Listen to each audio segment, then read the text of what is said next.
This is Jay Martin. All right, welcome back to the Jay Martin Show. I am Jay Martin, and I'm joined once again by Tony Greer. Tony, it's really good to see you. Thanks for coming back. Jay, honored to be here, man. Among the illustrious roster of guests you've had, I'm really, really honored. Thanks for having me. It's going to be fun. Let's start right here. What's catching your attention right now? Where are you focusing your energy? Oh, on energy. Now that you mention it, actually, it's I was born in the commodity ring, so this is still a trade for me that's very much in the early innings. I would say, starting with the lockdown response and oil trading to zero and the explosion off of that into the highs where when Russia invaded Ukraine, trade up to $130, and now we've essentially backed off to the low 70s and mid 70s. And to me, the trade is still very much in motion, causing a lot of collateral trades and sort of collateral effects in the market, like the inflation that we're dealing with, causing higher yields. And there's a lot of directions that we can go with that, but I'm wildly focused on what's going on in the energy market and the opportunities connected with that. And when you look at the energy market right now, where are you seeing investor consensus that you think is misplaced? Like, what are people missing? Are there any important threads or narratives within that you think people are missing the point here? A little bit where I think that a little bit I see that the market seems to think that a prolonged U.S. recession. First of all, we're already in a recession, right? We've had the 2 negative quarters of GDP, so technically we're there, right? Oil is still $75 a barrel. So we're in a recession in oil, $75 a barrel. I think the idea is that if we're in a sort of prolonged recession, that gasoline demand is really going to back off that much globally, enough to affect the price of gasoline. So given the current situation, the fact that we've got low inventories, I mean, there's so many factors that contribute to it, Jay.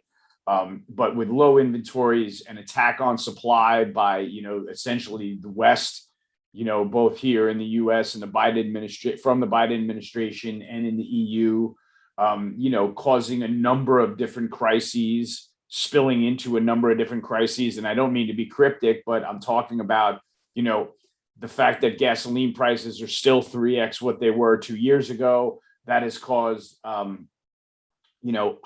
food costs. We're seeing higher ammonia costs because the price of natural gas has also spiked because of the clamp down on supply.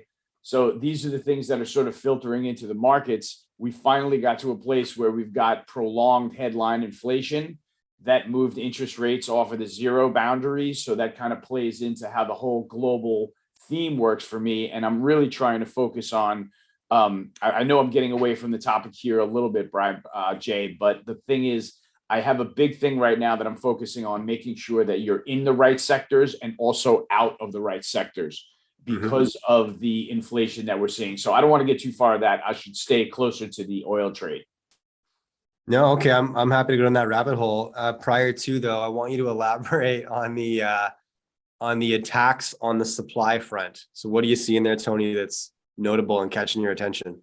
Well, yeah, if we're going to step on the gas and move towards net zero, and we are going to attack supply, as in we are going to not cancel the construction of pipelines, and we're going to cancel leases on federal lands, and we're not going to allow drilling on federal lands.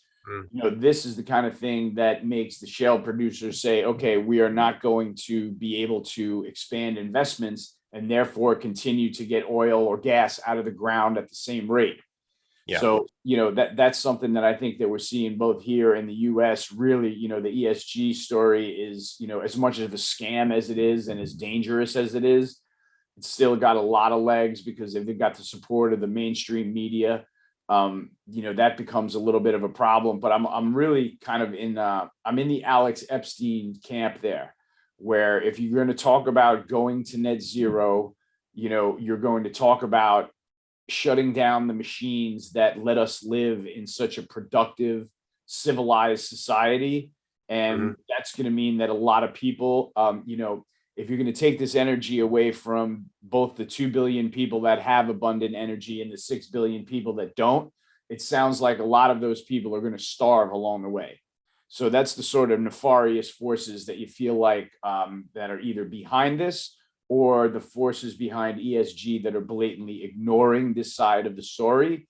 but it seems very much like their foot is on the gas with the pace toward the transition to net zero. Brian Deese just made a comment. The gentleman that's in one of Biden's economic advisors from BlackRock, oddly enough. But he says, we need to hit our climate goals, including a 50% reduction in emissions by 2030. The real opportunity here is to move as quickly as possible to develop and to expand and to scale these new zero carbon technologies.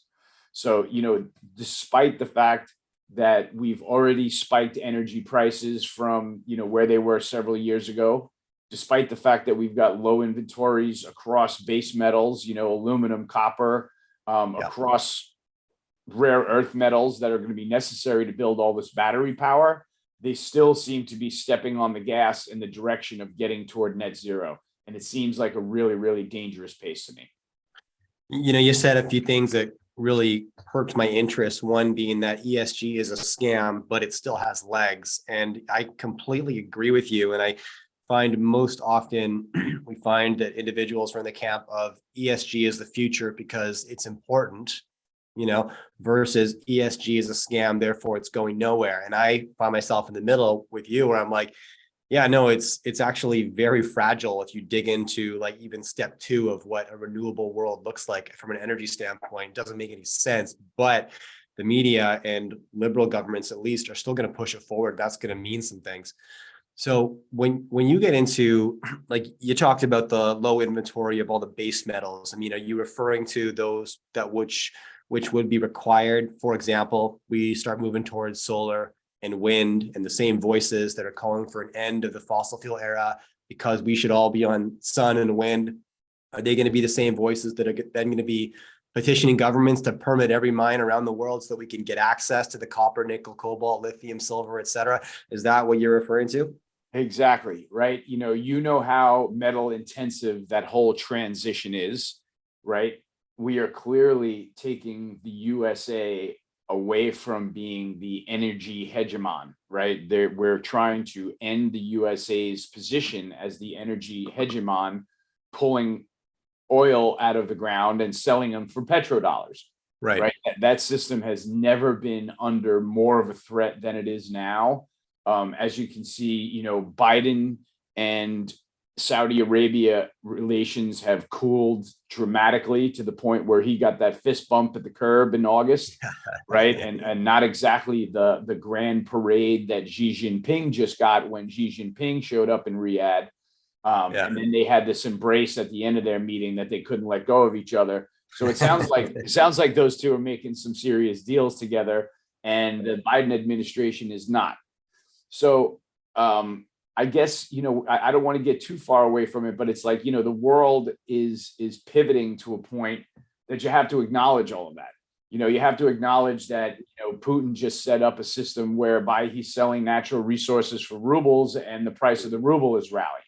Yes. Right. You have to pay attention to one of the statements that Xi Jinping made coming out of the meeting with Saudi Arabia, is that they are going to look to have their own exchange where oil can be traded in yuan terms. So that's an automatic, that is a direct slap in the face, to the US system. And I think that they're being pretty open about it. If you look at some of the feedback you get from the other side, the Saudi Arabian government tweeted a quote from their foreign minister, Prince Faisal bin Farhan, that said, relations between the kingdom and China are characterized by friendship, mutual trust, cooperation, and continuous coordination. So to me, that says, to the US, when they're talking about, the fossil fuel market that the United States was once the #1 global producer of, they're essentially saying, we're working together and we don't like you. Mm-hmm. That's essentially what that message says. That says to me, they're in coordination, they're leaving us out of something.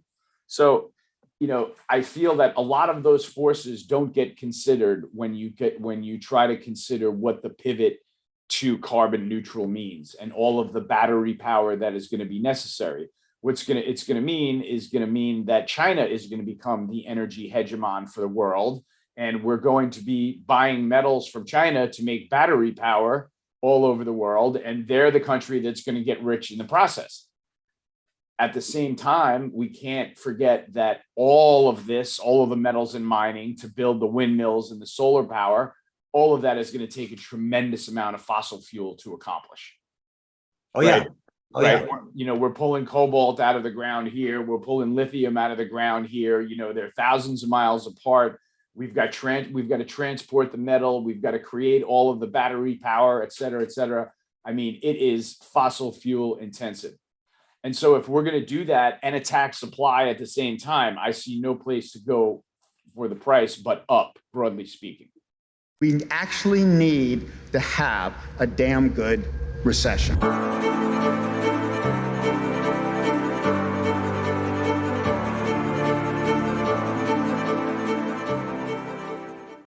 Notwithstanding all the ingredients within those renewable power technologies like fiberglass, silicone, steel alloys require fossil fuel as an ingredient, not just a manufacturing power. So much power, exactly. Yeah. Now there's the way you outline this, there's really two threads occurring in the energy sector, and you've got the West, right, hunting down, I'll just call it easy moral virtue points. That's what we're after here, whether it's Biden canceling the Keystone pipeline, whether it's Trudeau, right, receiving the chancellor of Germany, begging for natural gas, and Trudeau saying he can't make a business case for it, but he can promise hydrogen, even though we don't have any here. By 2050, we might. That's his answer to a country that needs it now, from a commodity that we have now, right? Tons of it, actually, right? There's an obvious business case. In France, where no one's invested heavier in renewables, and now they're burning coal and wood, like versus, right, what you just said about the East, right? The deal's being struck right now between Xi Jinping and Saudi, right? Same thing with Russian energy. So, there's two very different directions being attacked here. And I just feel like if you think through the renewable concept, even just to step two, like we just did, okay, sure. I got 3 young kids. I'd love to live in a world that has access to completely renewable energy. But there's nothing renewable about the technologies that are used to harvest and store the sun and wind power.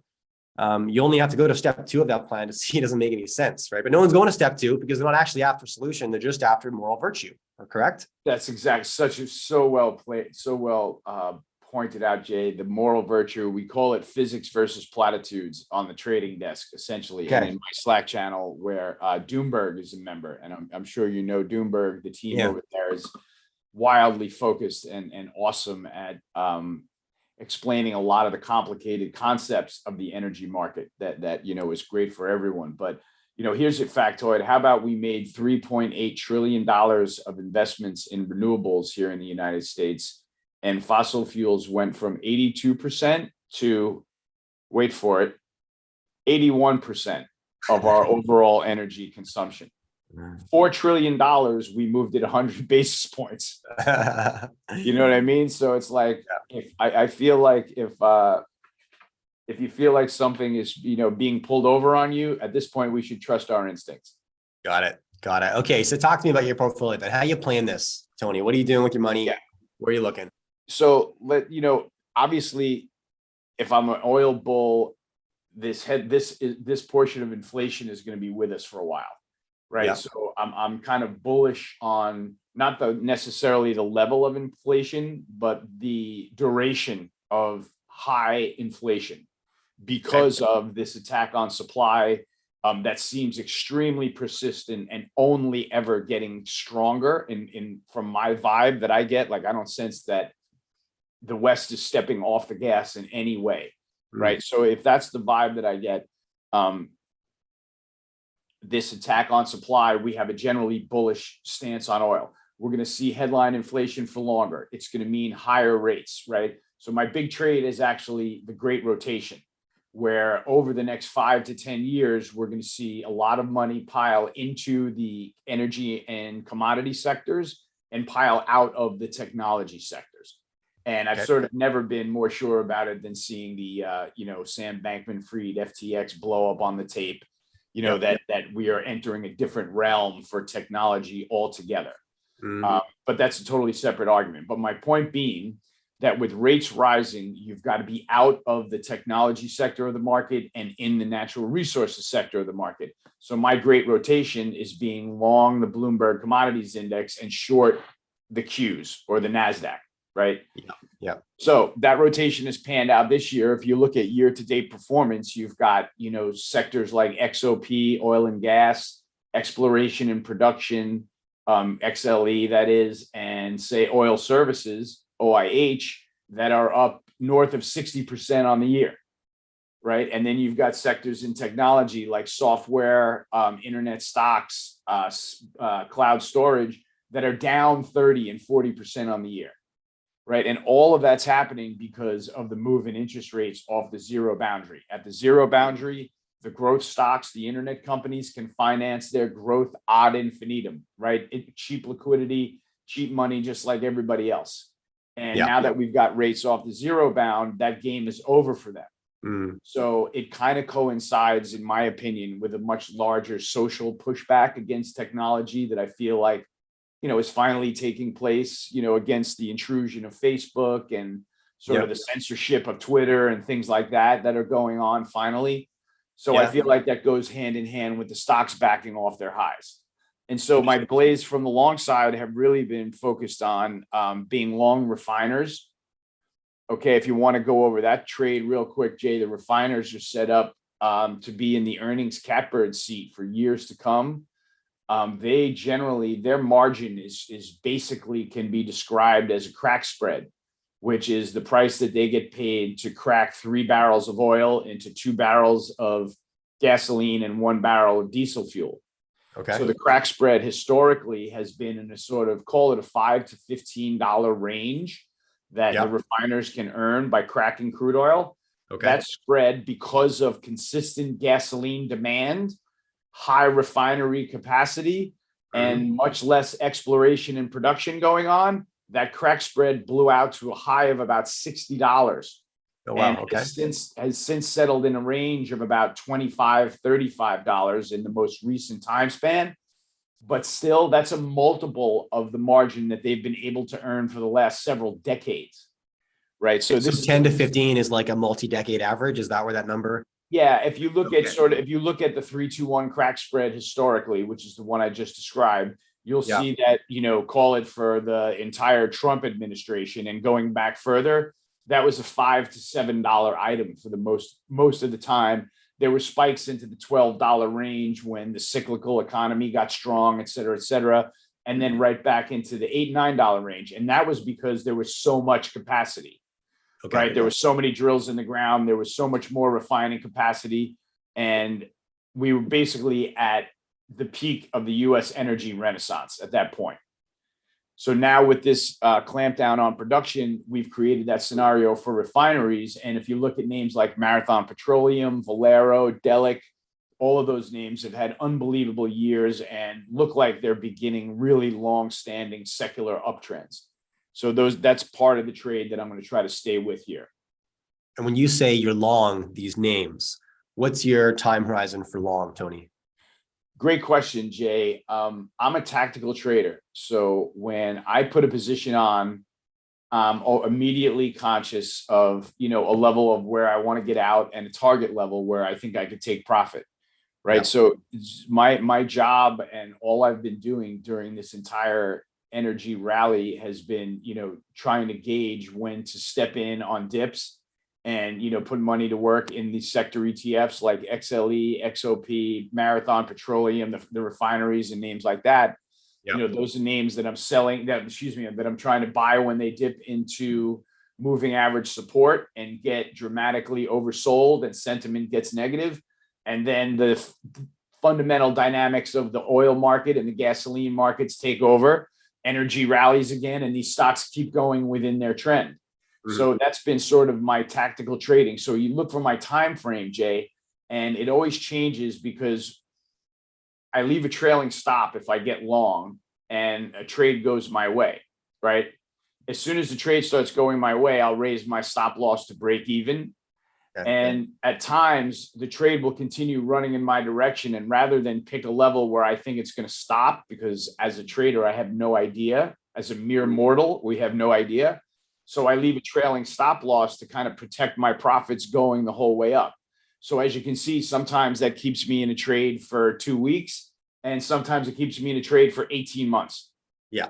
Yeah. And if it Okay. goes really well, it's an 18-month trade. And if it goes so-so, it's a 2-week trade. And if I lose money, I'm usually stopping out of it in the first couple of days. Got it. Yes. Okay. Thank you for that clarification. I appreciate that. You're very welcome. I hope that was helpful.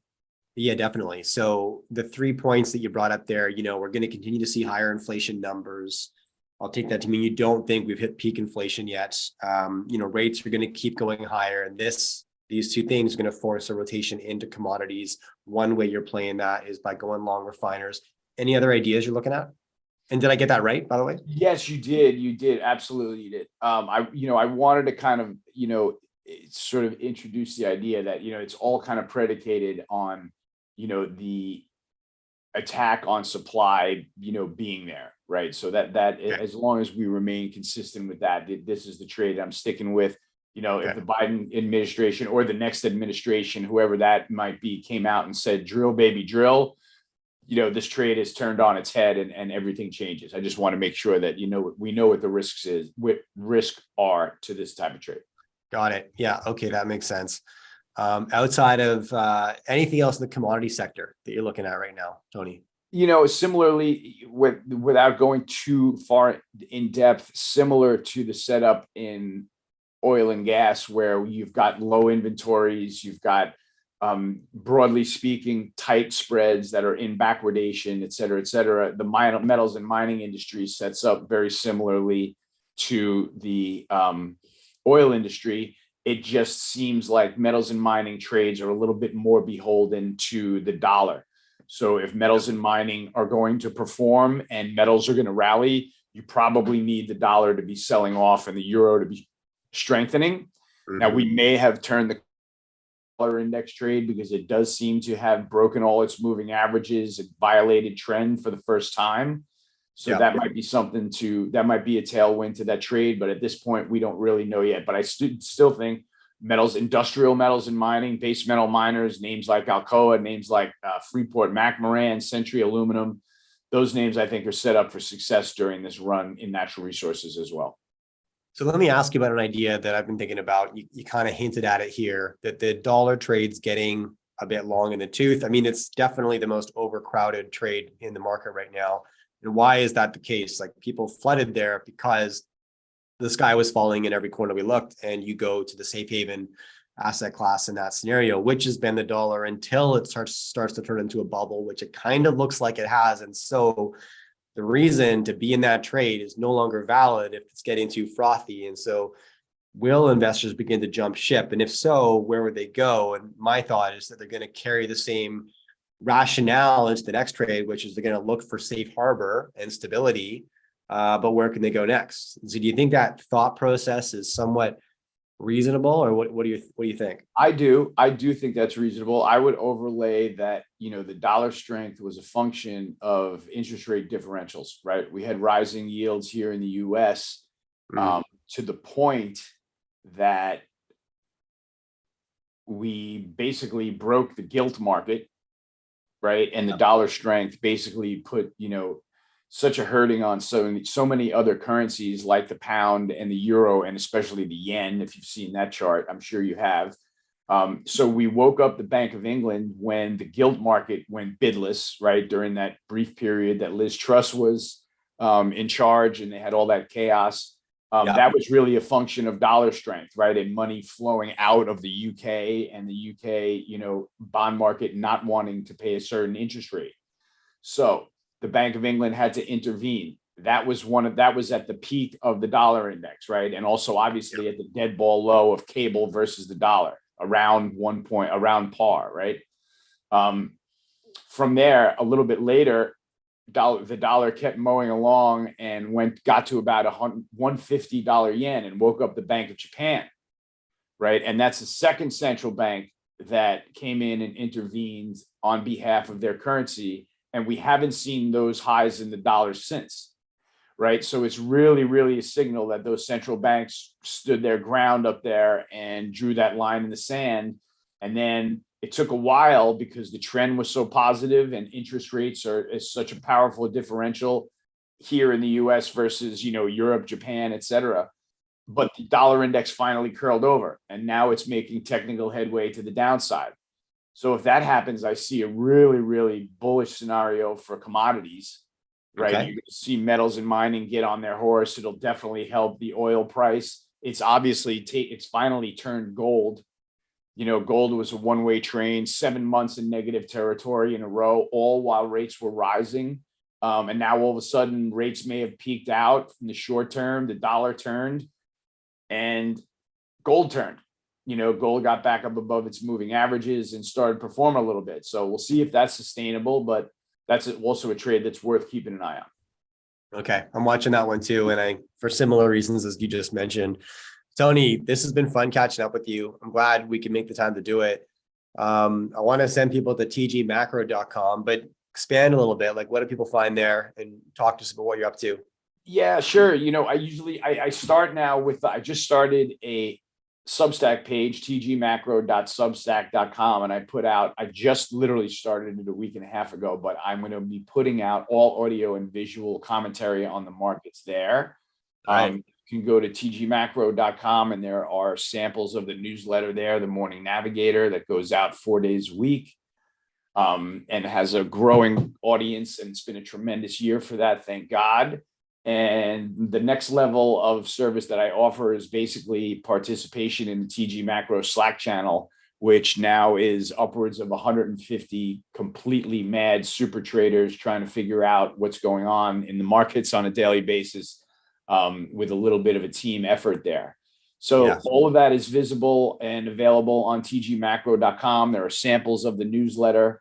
And any of your listeners want to reach me, Jay, they can go right to Tony at tgmacro.com. I'm more than happy to help with any questions they may have. Really honored to be able to be on your show with a sort of like-minded individual, where we can speak freely. And that's really something that I value. So I really appreciate that. No, pleasure's all mine. Yeah. And at TG Macro on Twitter.